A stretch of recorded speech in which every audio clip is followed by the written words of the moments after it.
নাটোরের একটি ফার্মেসিতে মাথায় টিউমার অপারেশনের সময় ভুল চিকিৎসায় আসিফ নামে ৯ মাস বয়সী এক শিশুর মৃত্যুর অভিযোগ উঠেছে। এই ঘটনায় অপারেশন করা পল্লী চিকিৎসক হাবিবুর রহমান হাবিব ও তার বাবা ফার্মেসির মালিক হাচেন আলীকে স্থানীয়রা আটক করে পুলিশ ও সেনাবাহিনীর কাছে হস্তান্তর করে। শহরের বনবেল ঘড়িয়া পশ্চিম বাইপাস মোড়ে অবস্থিত রেনু ফার্মেসিতে এই ঘটনাটি ঘটে। নিহত শিশু আসিফ রাজশাহী জেলার পুঠিয়া থানার দমদমা গ্রামের আসাদুল ইসলামের ছেলে। নাটোর সদর থানার ভারপ্রাপ্ত কর্মকর্তা মিজানুর রহমান ও শিশুর স্বজনরা জানান, শিশু আসিফের মাথায় একটি টিউমার দেখা দেয়।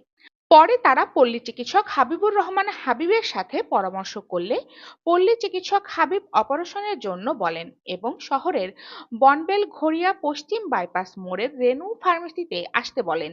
সেই সূত্রে শিশু সন্তানকে নিয়ে রেনু ফার্মেসিতে আসেন শিশুর বাবা মা ও স্বজনরা। পরে দুপুরে শিশুর মাথার টিউমার অপারেশন করা হয়।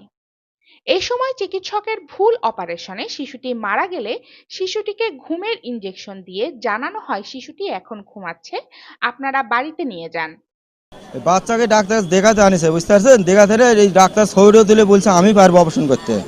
এগুলো অপারেশন করেছে, অপারেশন করতে লেগে মারি ফেলা দিছে, এরা বুঝতে পারেনি। ওই বুঝতে ঘুমের ওষুধ দিছি, ঘুমের ইয়া হলে ঘুম জাগা হয়ে যাবি, কিন্তু বাচ্চার কোনো আশব্দ নাই। বাচ্চা যখন আমি ঘরে খুলে নিছি, অপারেশন শেষ হয়ে গেছে, তখন বাচ্চাকে আমি খুলে নিছি, বাচ্চার আমার কোনো আশব্দ নাই। বাচ্চা আমার মনে হচ্ছে তেনা পড়ে যাচ্ছে।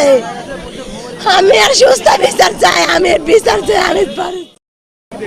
আমি আসলাম, আয়সা দেখি এখানে মানুষের অনেক ভিড়। তো দুধের শিশু ৯ মাসের বাচ্চা এখানে হলো কপাল কাটে অপারেশন করছে। আসলে এখানে তো অপারেশনের জায়গা না, এখানে তো আমরা জানি সাধারণত এটা ফার্মেসি।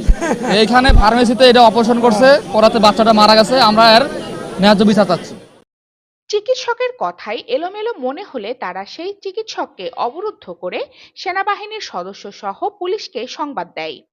খবর পেয়ে পুলিশ ও সেনাবাহিনীর সদস্যরা ঘটনাস্থলে গিয়ে ফার্মেসির মালিক হাচেন আলী ও তার ছেলে পল্লী চিকিৎসক হাবিবুর রহমান হাবিবকে আটক করে থানায় নিয়ে যায়।